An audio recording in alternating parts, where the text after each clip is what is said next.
Hi, welcome. I'm Paisley if you don't know me yet. Thank you for joining me for this quick practice for the hips and legs. Grab a cushion of some sort, pop it under your hips, and come into a cross-legged seat. Let's begin now with a breath together. And as we exhale, we'll just take a moment to feel the texture of the mat or the clothing or the pillow underneath the lower half of the body.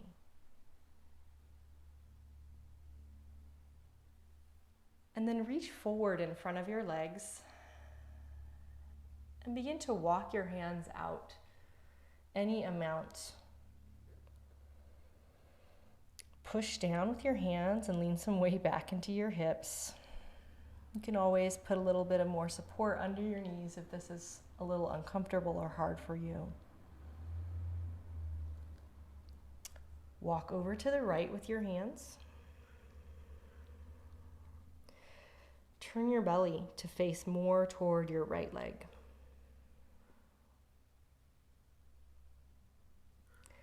On the inhale, sweep up with your left arm.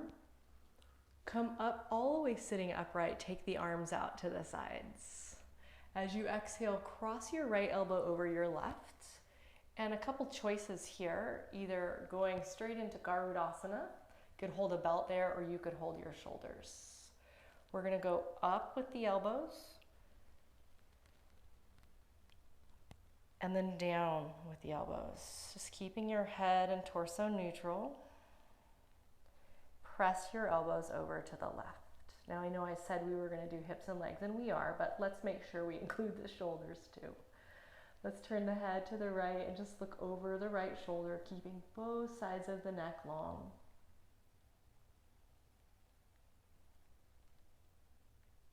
On the in-breath, untwist the arms and the head and release from that.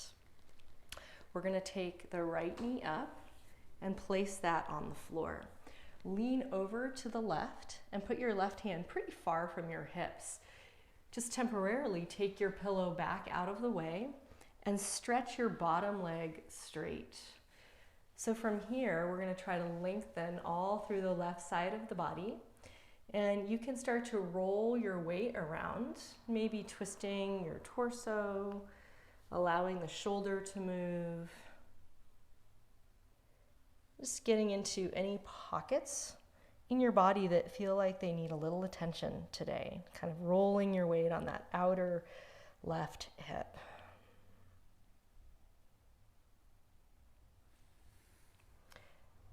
Untwist from that and take the bent leg, bring it across to the inside of the straight leg. We're going to turn the hips on the mat and just allow that left leg to stay straight and pull the right leg in. So much like we did before when we were sitting cross-legged, we're going to lean over the legs, or between the legs in this case, and use the hands for support. Now, if you're feeling like your back is really rounding a lot, just grab your cushion and put it back underneath your hips. We're just trying to protect the low back and keep it to go forward and up versus rolling toward the back.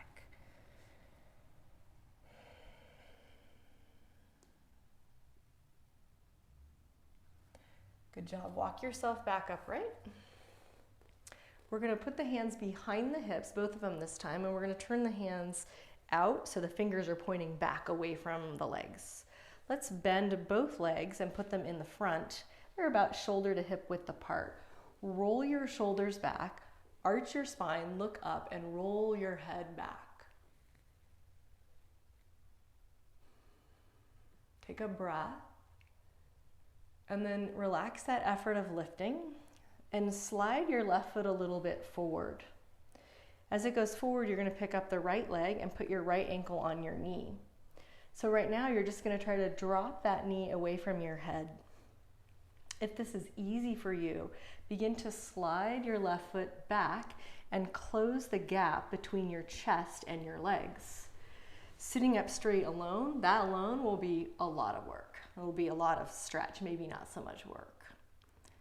Try to square up your hips. We're aiming to get a sensation of stretch in that outer right hip area.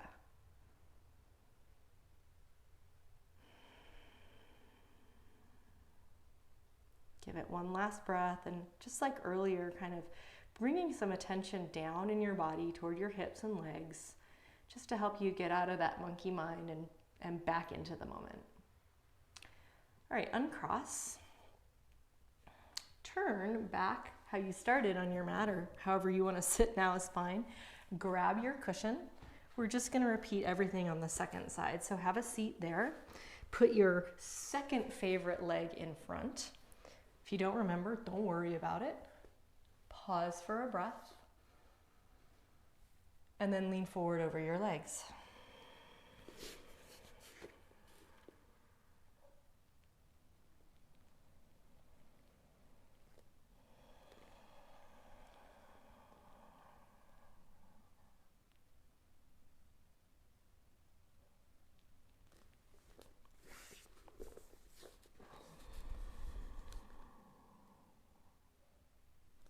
Back yourself up now. Just enough that you can begin to walk over to the left. So you're just doing kind of a twisting forward fold over the left knee. Use your hands to push against the ground, turn your belly just a little bit more so you can face that leg.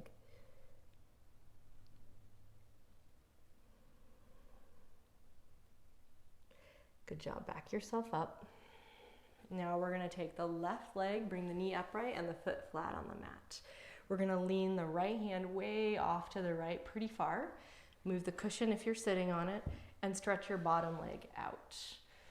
So get a nice stretch through the right side body now. You can use your other hand for support if you want, wherever it feels good, and just start to move around. You're kind of rocking your weight along the outer hip of the right leg.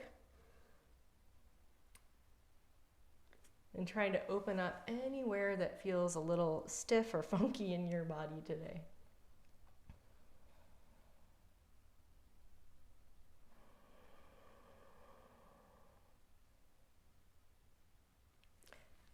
Okay, roll out of that. You're gonna return to sitting on your behind, step your left leg over to the inside of the right leg, and drop the knee out to the floor. So you're kind of in a straddle. The right leg is off kind of straight on a diagonal. The left knee is bent in. And then you're going to fold forward between the legs. And remember to just check in with your low back. You can feel and see if it's rounding.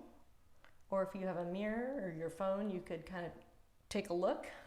Try to avoid that hunched position. Think of length as you lean forward.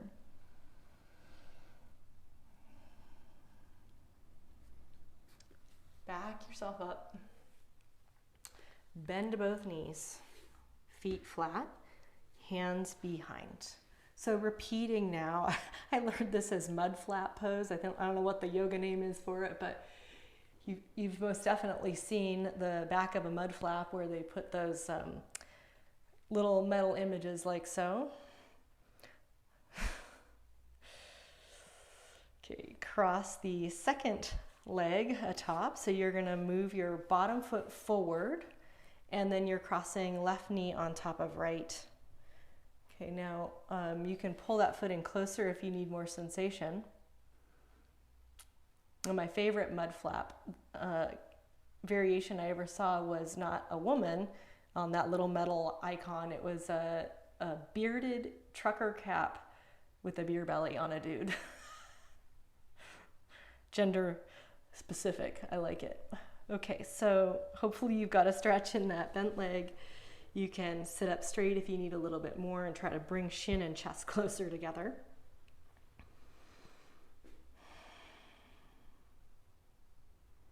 Okay, uncross, and then we're gonna straddle with both legs. So take them wide, and you're not trying to go to like middle splits, you're thinking of it like 90 degrees maybe.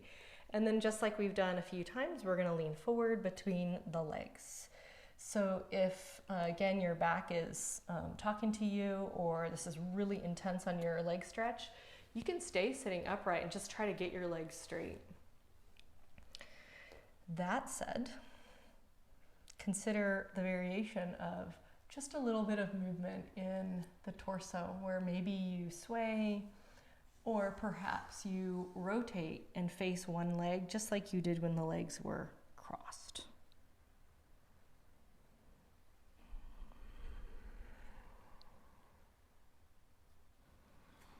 Remember that if you hang out for a stretch on one side, to just go over to the other side and do something similar there so you're symmetrically working in your body.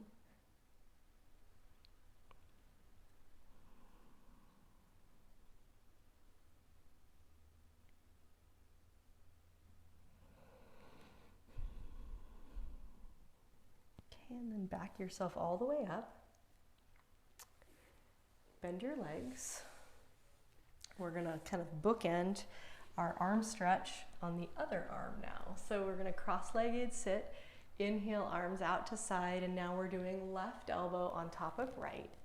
We're gonna hook the hands. We're gonna push the elbows up.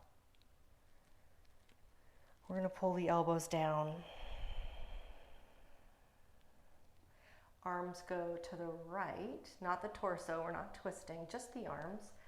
Head looks left, nice and long through the neck.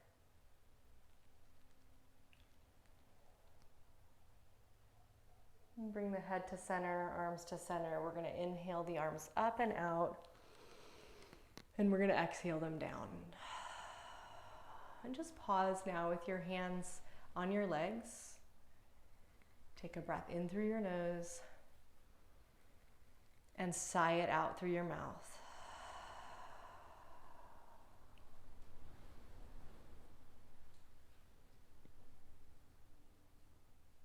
Thank you so much for taking the time for this short practice to be with me and to care for yourself. I look forward to seeing you soon. I hope you're doing well.